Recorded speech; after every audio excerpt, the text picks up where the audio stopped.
if you guys are listening to this, I'm sure you know who this guest is. We're here today with Laura Phelps. Laura, thanks for coming on. Thank you. Thank you guys for having me. Yeah, absolutely. We had a little bit of trouble getting you on, and it's been a while. We've been having this in the works, so we appreciate your patience and stuff with us. No problem. No problem. And Laura, we don't have a huge following right now, but I will say since we started, this is episode 6, I believe, and since we started a few months ago, you've been by far the most requested person to have on. Yeah, absolutely. Throughout. That's good to know. Yeah, that's good. But Man.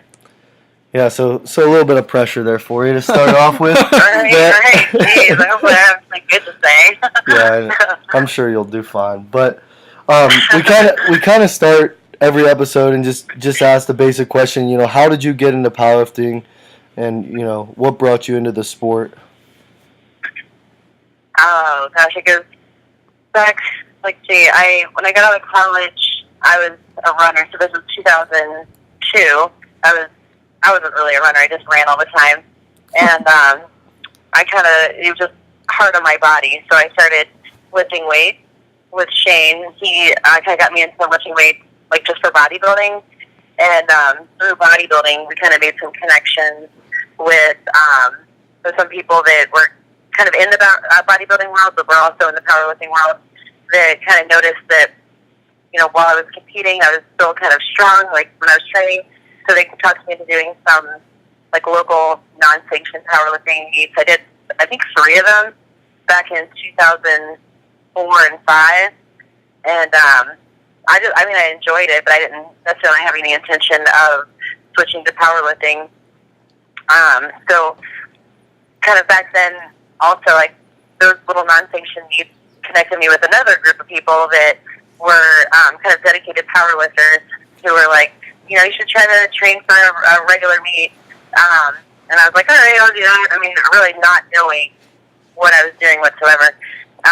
And back then, like, nobody lifted raw. It wasn't like, oh, do this meet raw. It was, well, I mean, if I'm going to do this meet, like 6 months later, I have to acquire squat brief, squat suit, bench shirt, you know, all the equipment. I mean, that's just what everybody did. You didn't really, like, you know, spend a long time lifting raw and then, you know, competing raw and then getting into equipment. Everybody lifted equipped mostly. So I started doing that. I bought some squat briefs, you know, bought a bench shirt. It was a Rage X back then. That was what everybody was wearing. And let's see what else.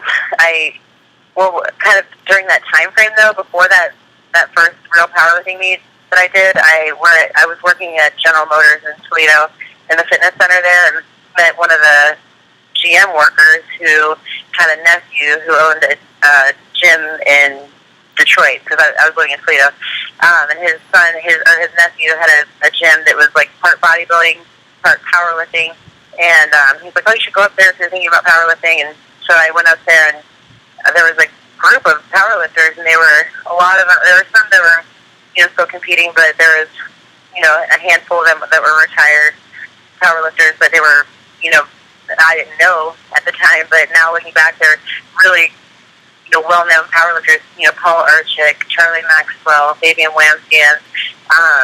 You know, like, now looking back, I'm like, man, I got really lucky that was basically like my first powerlifting training group.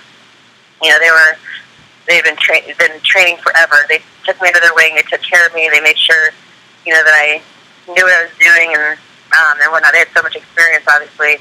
But that first day that I wanted to squat, I did have squat briefs, but Paul Urchik was like, oh, I have this squat suit in my trunk. Maybe it'll fit you.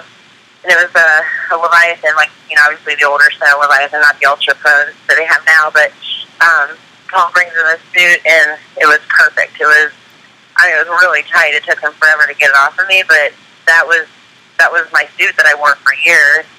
And that's the suit that all of my other suits I ever ordered in the future were based off of that pattern. Like, that suit, just maybe if I ordered it, maybe if my body weight was up or down, I would have some alterations made to it, like, you know, some inches taken out of the hips or whatever.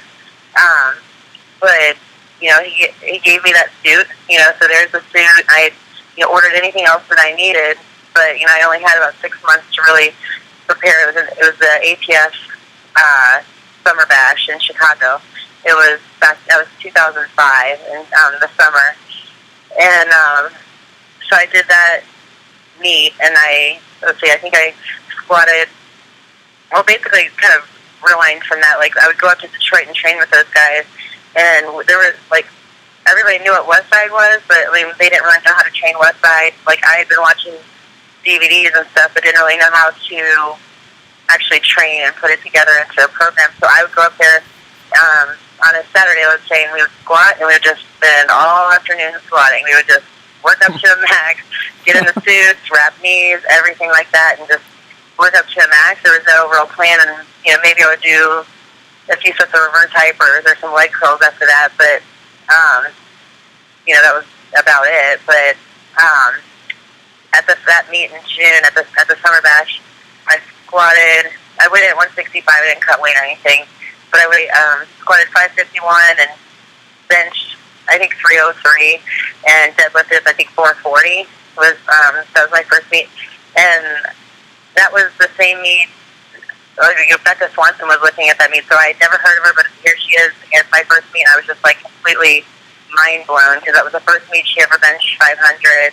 And I think she deadlifted like 670 or something insane. Oh, wow. And yeah, I know, it was like incredible. And I just was like, she was so nice too. Like I think she and I were maybe the only females lifting in that meet, because, also back then there weren't that many females competing in powerlifting.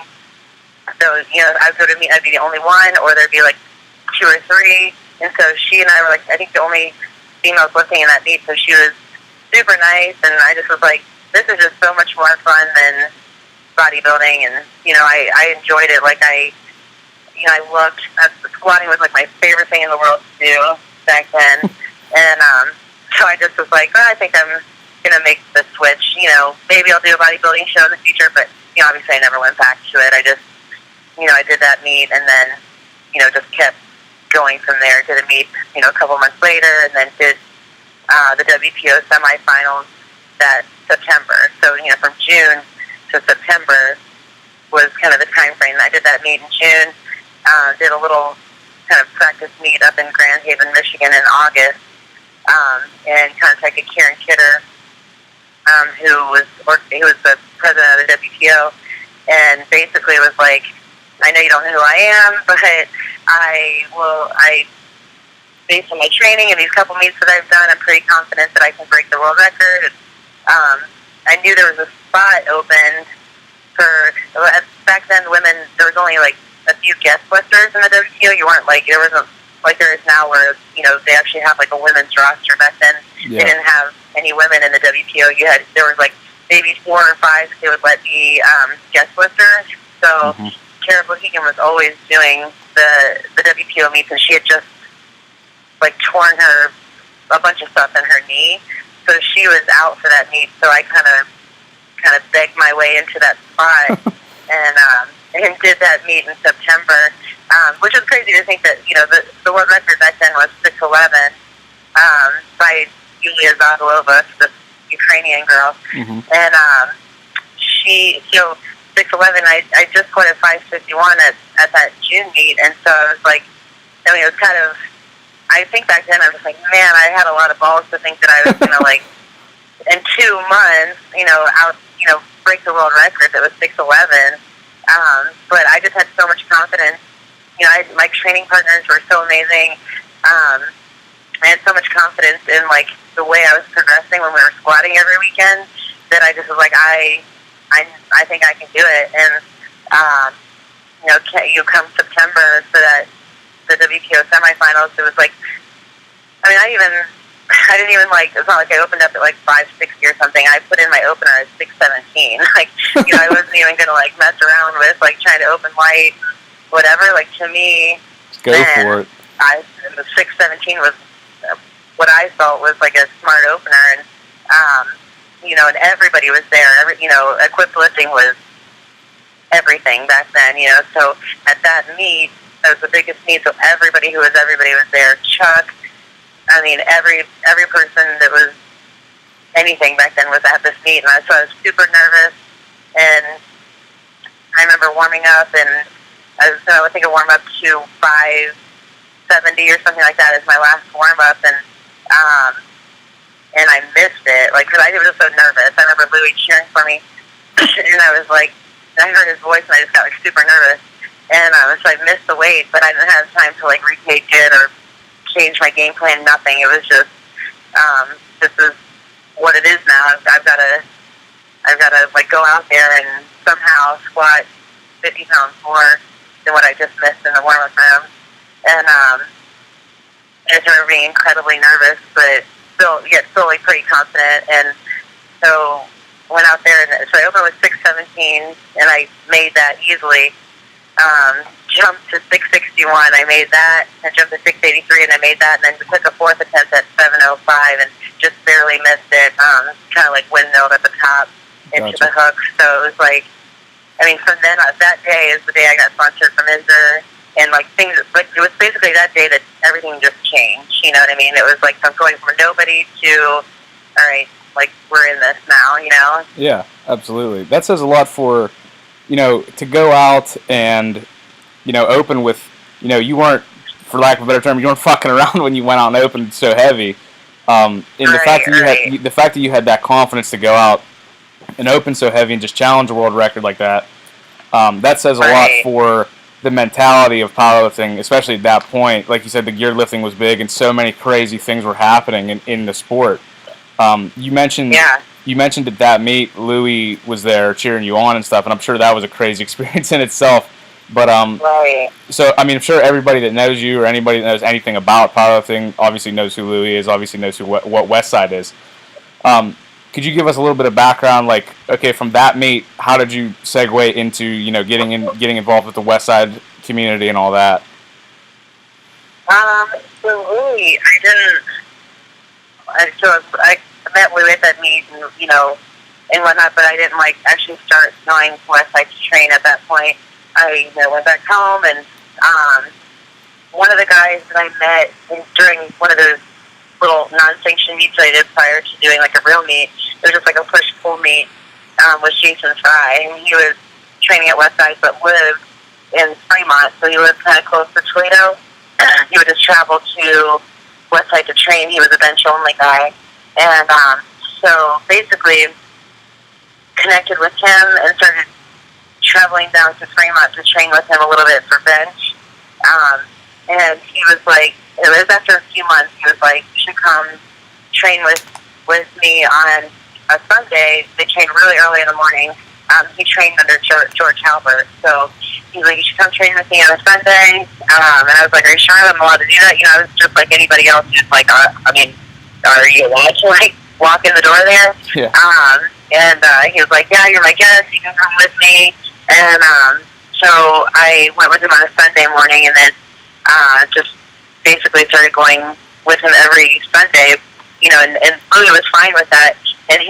But after a few weeks, he basically was like, offered me basically the invitation to be an actual Westside lifter. You know, there's a lot of people that train there, but, you know, there's people that are actual, like, Westside lifters that are, I guess you could say, sponsored, you know, because you're not paying gym membership, you know, he typically is paying your meet entry fees, and, you know, you break world records, he's paying you out of the kindness of his own heart, out of his own pocket, you know, so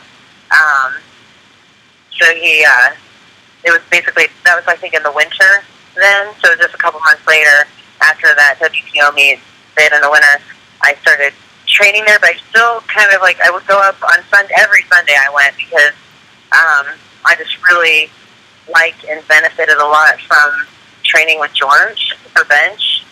So, you know, because my bench was like in the low 3s. You know, I think at that WPO meet where I squatted the world record, I, you know, quote, like, only benched 319. So between that meet and then training with George and then to the Arnold in March, you know, I benched 402 and had like the most narrow miss at 429, which was the world record back then. Wow. You know, so you're going from a low 300-pound bench to almost 430, almost breaking an all-time world record in, you know, less than 6 months, you know. So, you know, I really I learned a lot from training with George, and learned a lot about, just training to be strong and doing the things that it takes to be strong, not just like the system of training. It was like learning how to like grind through weights, and I don't know. I just got a lot out of that training with George and that crew in the mornings on Sundays. When I would, as far as during the week would go, I would go whenever I could, because I was traveling 2.5 hours to get there. So it was, and I worked a regular job, and so it was just kind of like I couldn't commit to like a full time. I couldn't move there or anything like that. So it was kind of like sporadic at first through the week, but it was every Sunday, going there to train for a long time. Yeah, that it's funny that you mentioned, Louis being so welcoming of people coming in, to train. We actually had the opportunity, I think it was a year or two ago.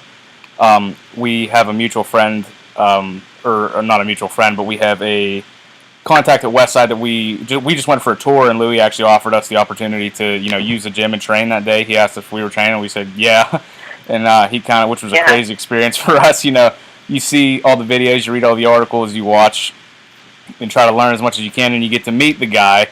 And Westside gets such a weird rap as far as in the powerlifting community right now, and really I feel always, but I would be willing to say to anybody that's listening to this, and I'm sure you could attest this too, Louis is probably one of the nicest guys I've ever had the opportunity to meet, and he's willing to sit down and talk to anybody about anything with lifting. He'll answer any question you could possibly have, and he has the answer. Right. I mean, he has phone conversations with strangers. I mean, he's definitely one of the most approachable people in the industry, which he, by all rights, could, be the least approachable person, and nobody would think anything less. You know what I mean? But, yeah, absolutely. But it's like the total opposite. He is, very, very generous. Yes, that's what I've found with all the people from Westside. Anybody that I've contacted or been in contact with that has been associated with Westside, like Tony Oliveira, Tom Barry, Louis himself, they've all been so welcoming and so helpful. Right. So you have your own facility out in Cincinnati now, and how long has that been open for? It'll be 10 years in January, so a little under 10 years. So doing that also in the midst of, basically the height of my powerlifting career, it's 2008 basically that we're, getting the gym ready and doing all of the legwork to get it open. And, I just think back and I'm like, there's a lot of stuff going on in my life at the same time as like trying to be really competitive, you know what I mean? With powerlifting, you don't really, even though I want a little bit of money, or like Louis would pay me for my records, I certainly wasn't making money. I was spending a lot more than when I was actually winning or whatever. So, therefore I had to be a real person, have a, not necessarily a real job, so I'm like trying to like open a gym and stuff, but, there was a lot of work that went on, like trying to juggle that and powerlifting at the same time. Absolutely. And, so I mean, and just like the stress of, hoping the business made it, and, having no members for a minute until people started coming, and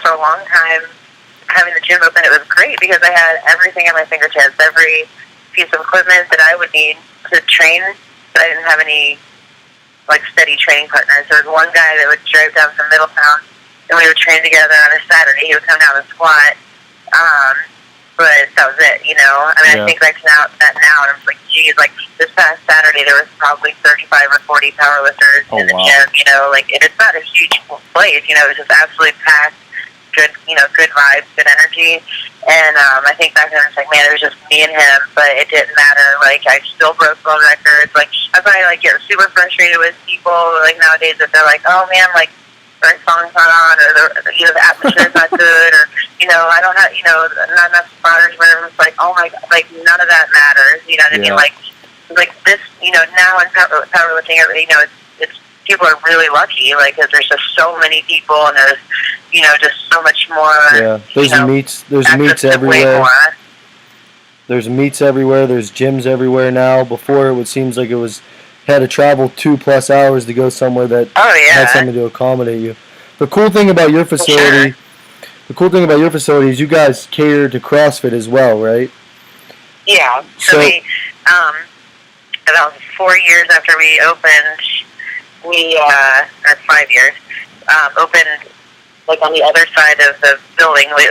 The other side came available for lease, and we just decided, since we'd already been teaching a CrossFit powerlifting course, that we would open a CrossFit gym. So we opened an actual CrossFit gym and outgrew that space and moved it across the parking lot. So now they're completely separate, but the CrossFit gym is really, really that's the reason we started our powerlifting is really open space for that. Yeah. The cool thing about that is where I train at, we're from Pittsburgh, PA. My cousin just opened a CrossFit gym, and they're doing real well, and I kind of help with their programming, and they do all conjugate stuff, and I'm sure that's what you implement. I mean, it's in your name of the gym. Right. But, we're gaining popularity in powerlifting there as well, so it's been cool. But the question I wanted to ask was, how do you explain, I mean, without giving out, everything that you do, explain how you implement conjugate into CrossFit? It's very similar to a standard Westside template, kind of, basically have to kind of cram it into a 5-day week.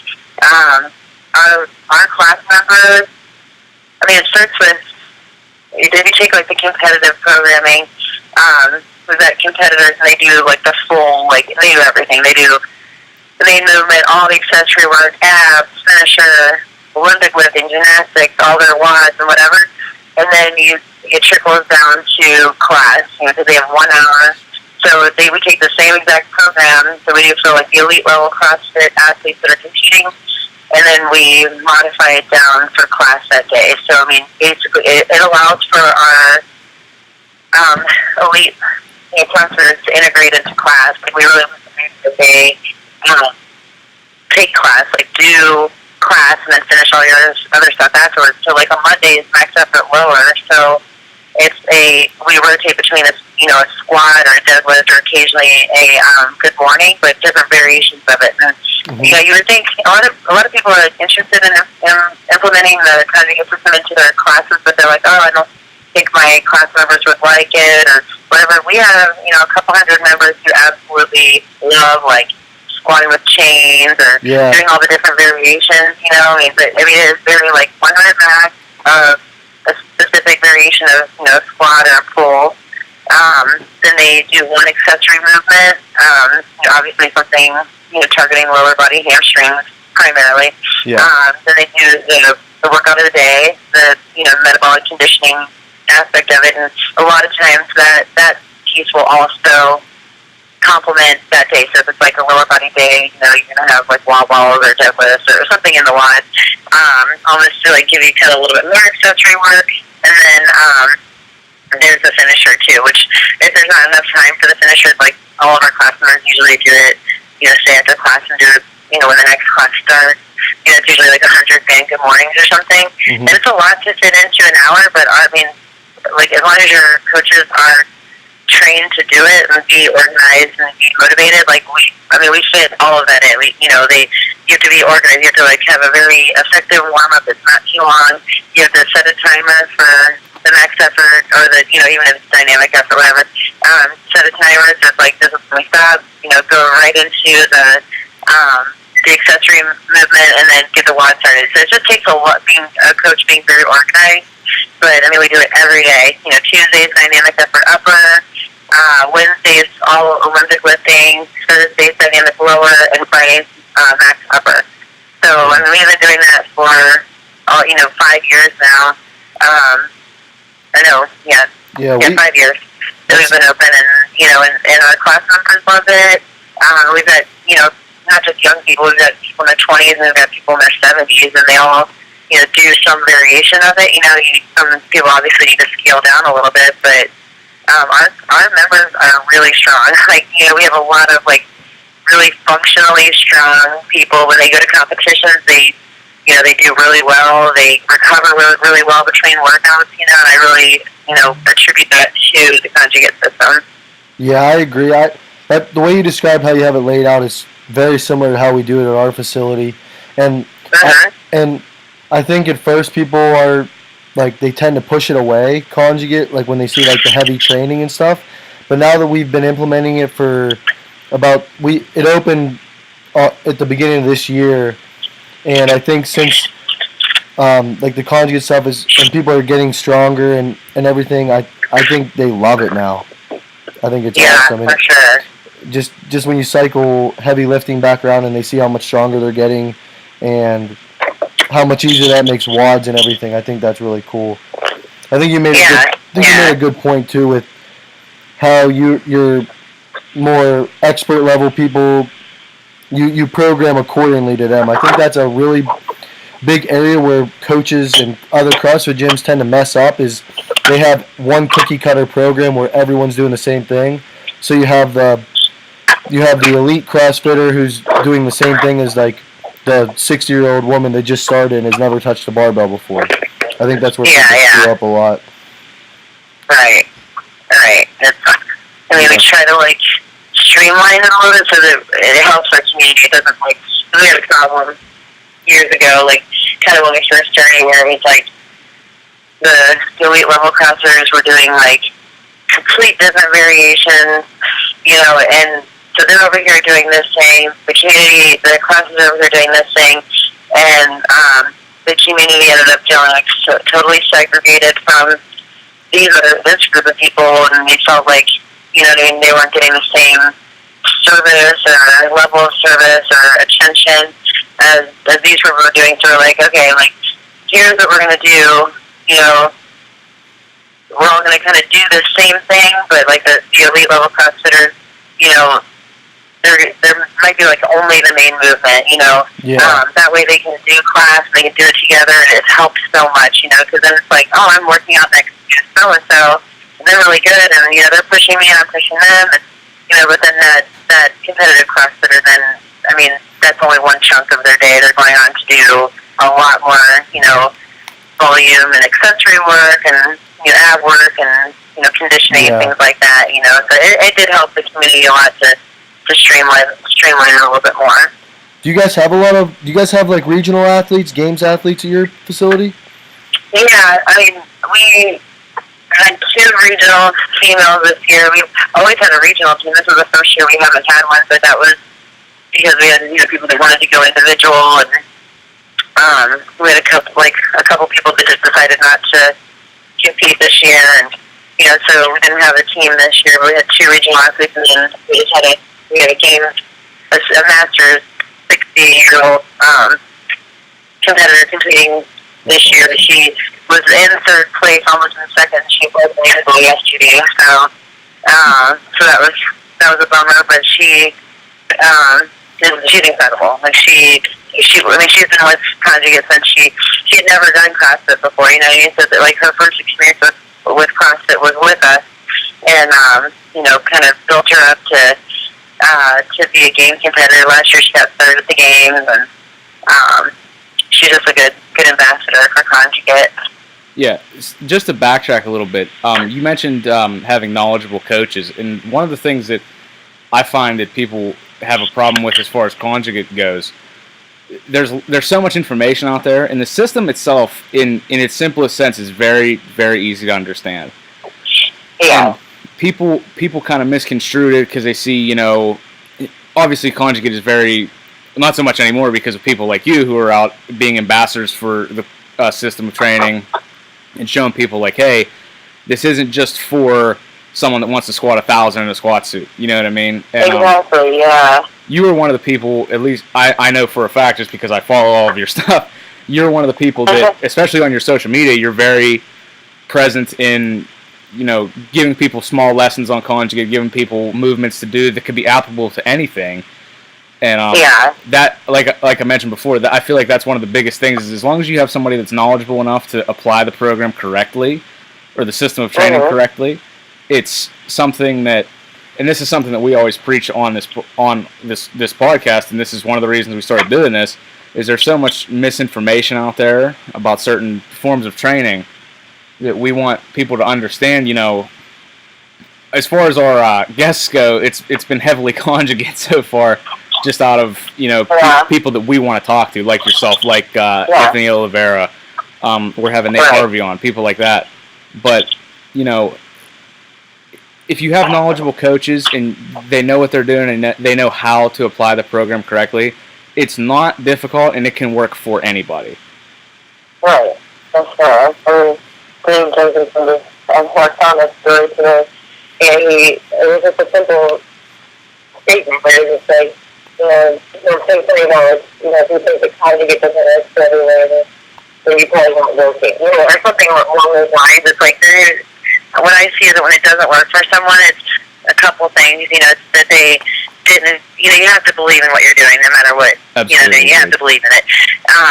But you also have to, put in the work. It's a lot of work.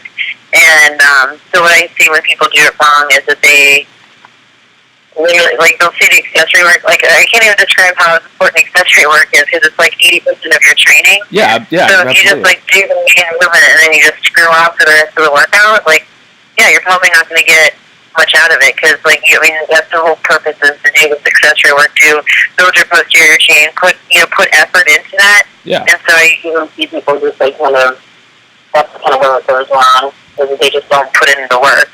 Yeah, and they may be doing the 20-80 rule where the 20% main work and then 80% accessory.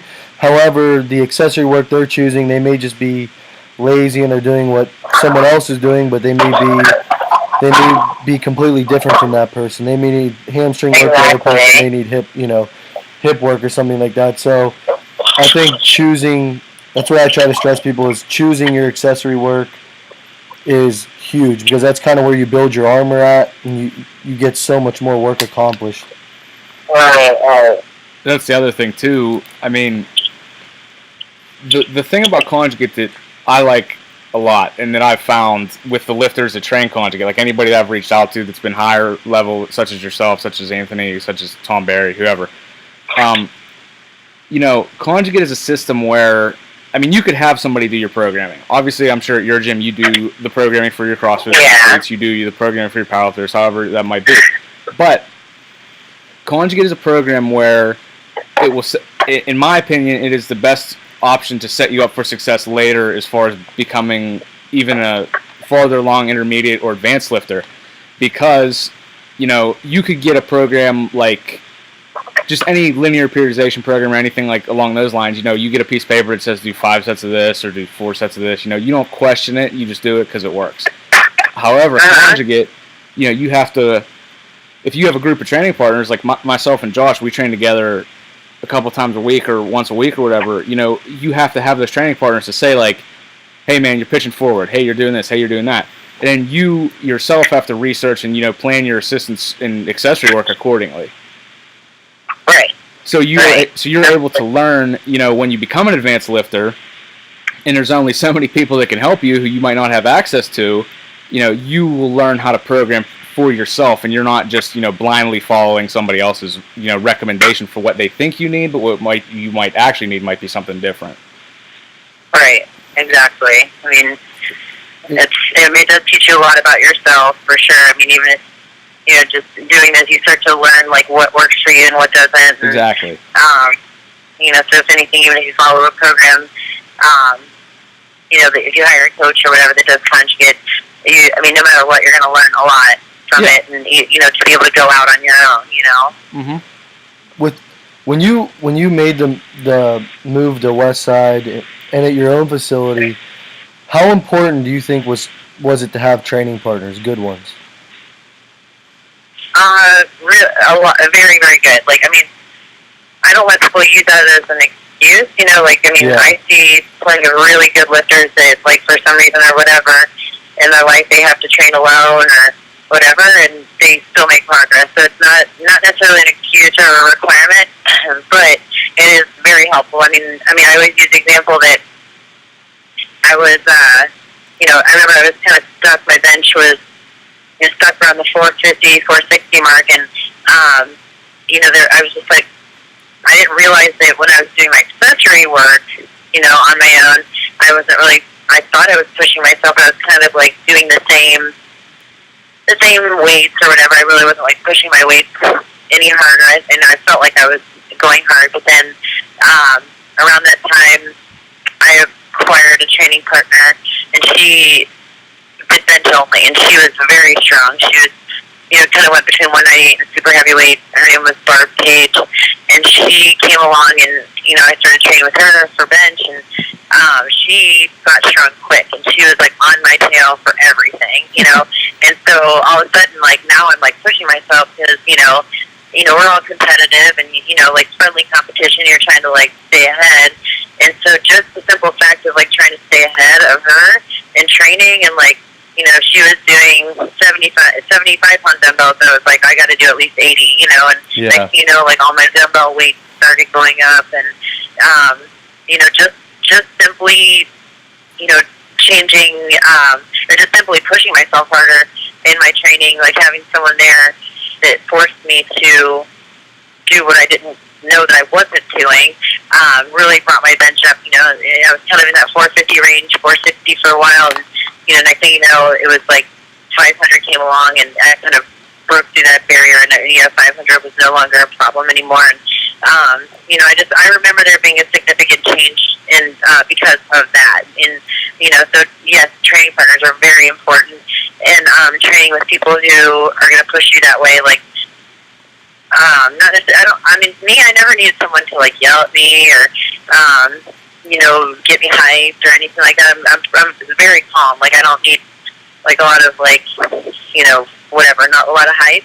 Yeah. I didn't realize how much I needed, someone who was just pushing me as far as like the weight that they were doing, and someone around. I always trained with guys back then. Like, I wish I was still competing now because it's like I have an incredible group of training partners right now, and to have been in my prime with them would have been pretty incredible, But then I was training mostly with guys, so I thought I was good, because I didn't have anything to compare myself to.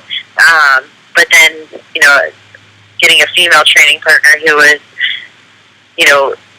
becoming equally as strong as me was very, very helpful because it kept us both pushing ahead. She ended up, getting up to like a 300-pound raw bench, which back then she was, that was the all-time world record. She had it for like a minute before Shannon Nash broke it, but the world record was 298 forever at 198, and Barb did 300. So she and I training together basically got us both all-time bench world records. Hey, is there any chance you stepping back on the platform? The WPO is firing back up. I'm sure people would love to see you back out on the platform. I know. It would be awesome, but like it's been 4 years now. Almost 4 years exactly, and never too late. You never forget how to ride. Right.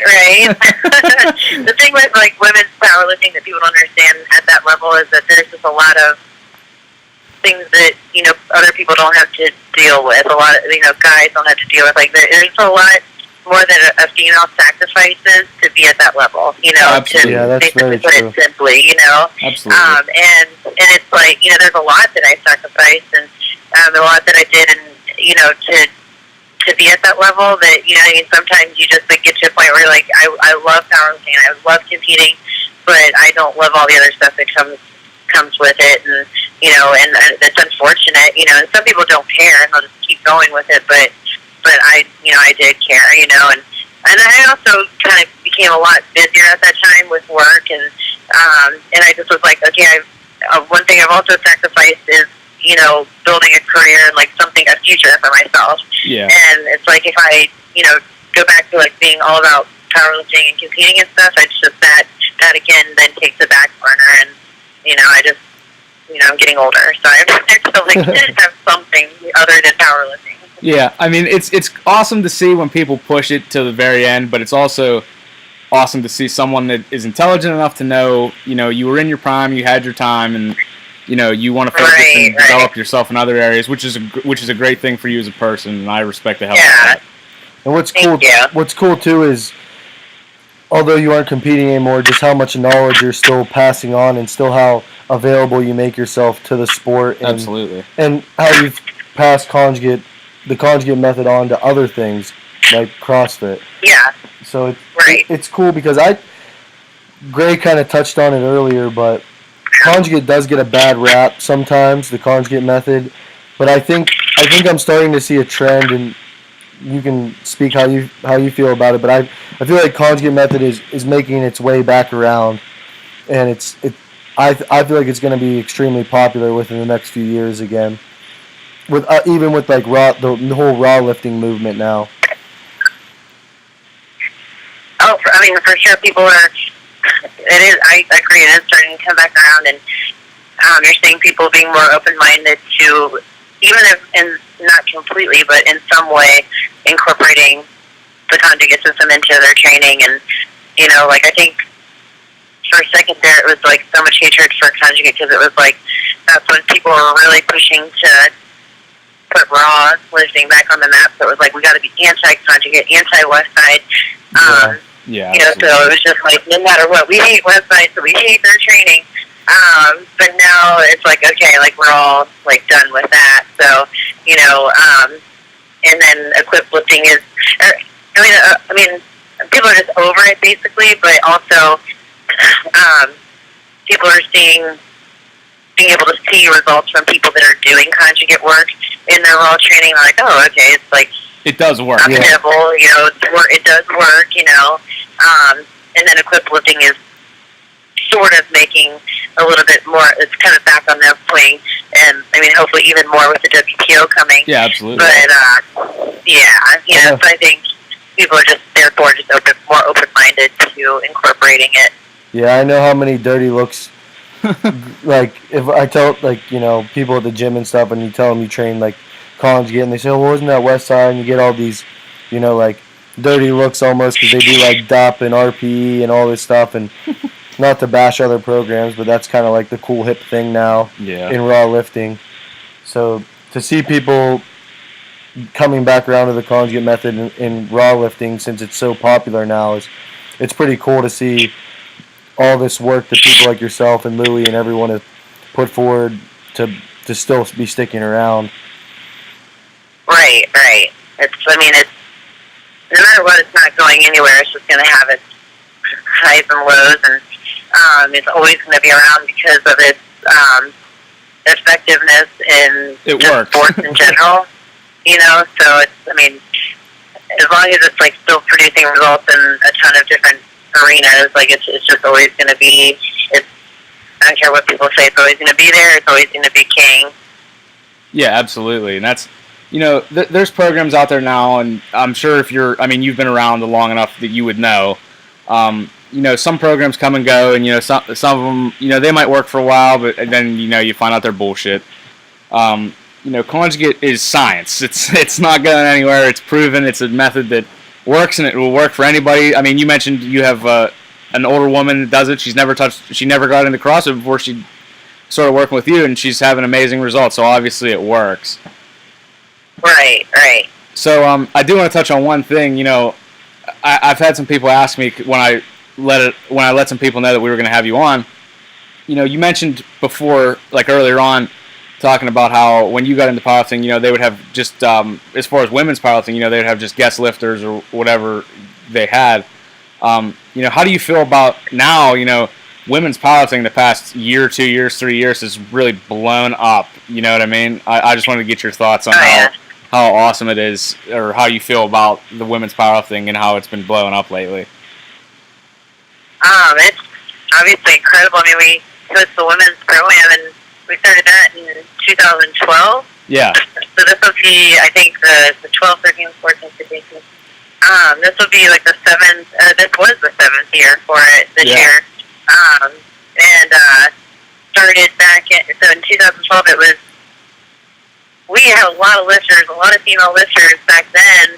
For what it was, women's powerlifting was back then, was not real big. We had like 40 lifters that came.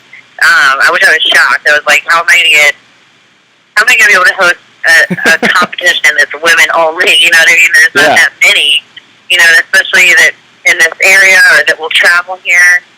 So we got like 40 or 44 lifters for that need. So I was like, all right, we have something here.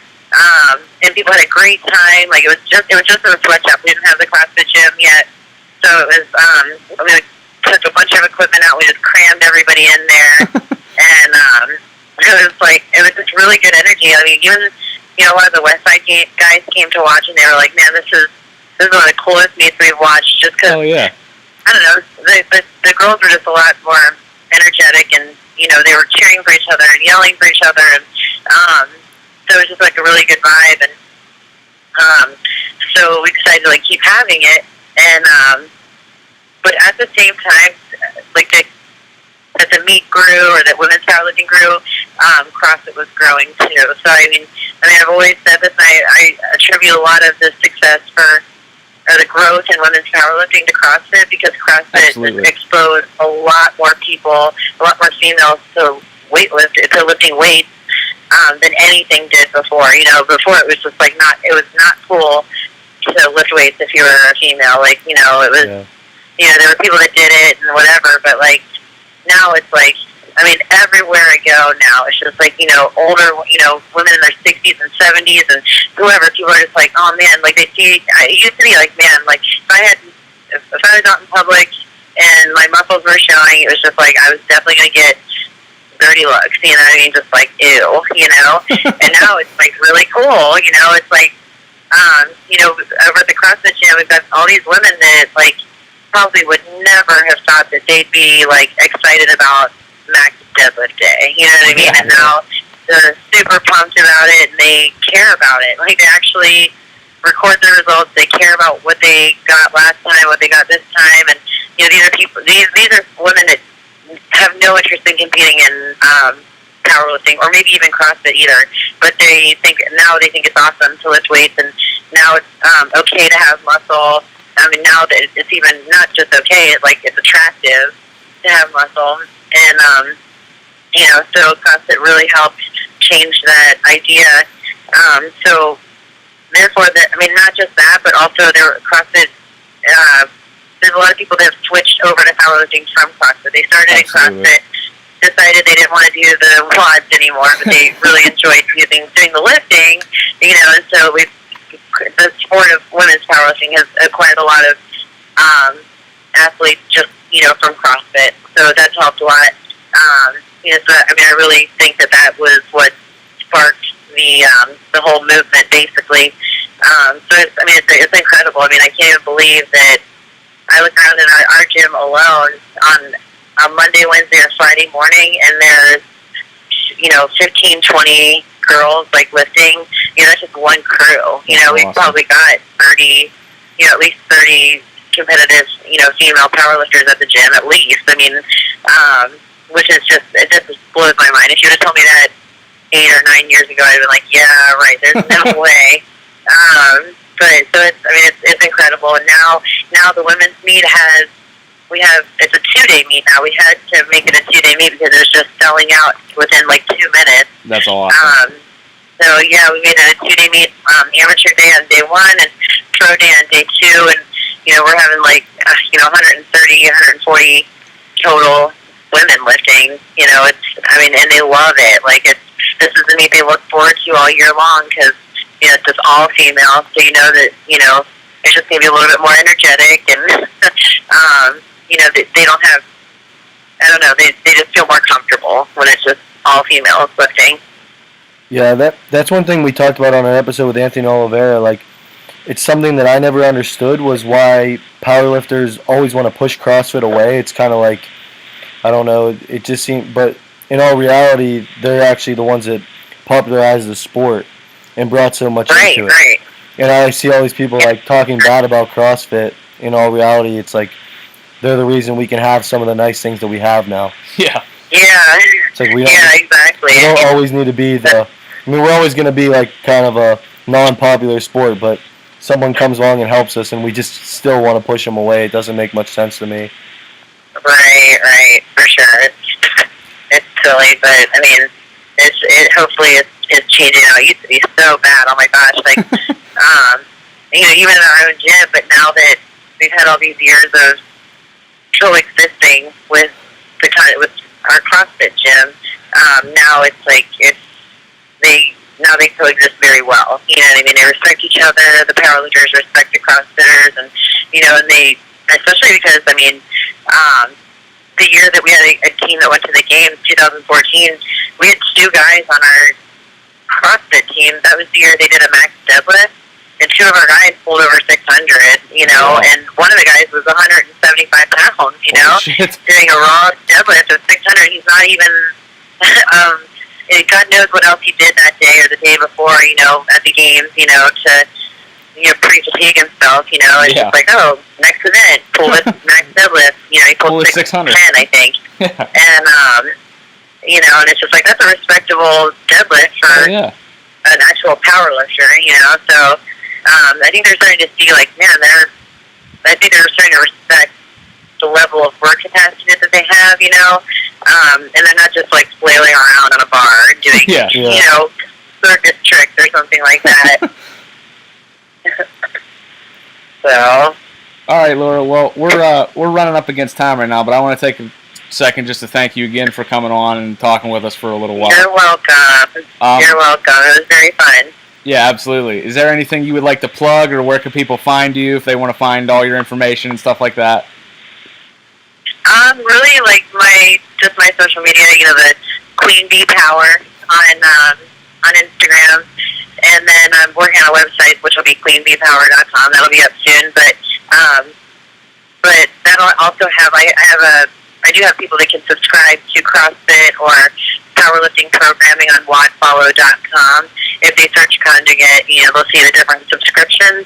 But I know we talked a lot about programming, but it's like, yeah, I do offer like a program. But when we do the conjugate programming online, we try to make the accessory work very well rounded, so that, you know, so that it does. If there's someone that's like needing, like, I need help with this, you know, I need help putting together a program that's going to target, you know, everything, you know, so there's not going to be one thing that's going to lag behind. You know, you're going to be able to bring up all your weaknesses and build a strong base, and like we said before, like learn about yourself and learn about your body and learn what works. Absolutely. All right, Laura. Well, thank you again for being on. We appreciate it. Hopefully we'll have you on again at some point in the future. Definitely. Thank you, guys.